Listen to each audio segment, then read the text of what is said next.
திமுக ஆட்சியில் நூல் சொத்து வரி மின் கட்டணம் உயர்த்தப்பட்டுள்ளதாக சீமான் குற்றம் சாட்டியுள்ளார். ஈரோடு கிழக்கு தொகுதி நாம் தமிழர் கட்சி வேட்பாளரை ஆதரித்து சீமான் பிரச்சாரம் செய்தார்.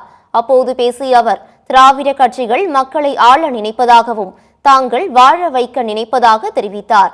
சீமான் 100 நாள் வேலைக்கு எதிரானவன் போன்று கம்யூனிஸ்ட் கட்சியினர் சித்தரிப்பதாக தெரிவித்தார். உங்கள் பிள்ளைகள் எல்லோரையும் போல எங்கள் சொந்தங்கள் வாழ வேண்டும் என்று துடிப்போம். இது இந்த வேறுபாட்டை உங்களை ஏமாற்ற துடிப்பவர்கள், நாங்கள் இந்த நிலையை மாற்ற துடிப்பவர்கள். ரெண்டுக்கு இருக்கிற வேறுபாட்டை நீ புரிஞ்சுக்கணும். மானத்தை மறைக்கிற நெசவு மங்கி போனதற்கு காரணம் என்ன? நூல் விலை ஏற்றம், சொத்து வரி ஏற்றம், மின் கட்டண உயர்வு. தெரியாதா? இதை செய்தது யார்? இங்கே என் தம்பி படிக்கும் போது சொன்னதைத்தான் செய்வோம், செய்ததைத்தான் சொல்லுவோம். ஆனால் இவர்கள் சொன்னதையும் செய்யவில்லை, செய்வதையும் சொல்லவில்லை. எது? மின் கட்டணத்தை உயர்த்துவோம் என்று தேர்தல் அறிக்கையில் சொன்னார்களா?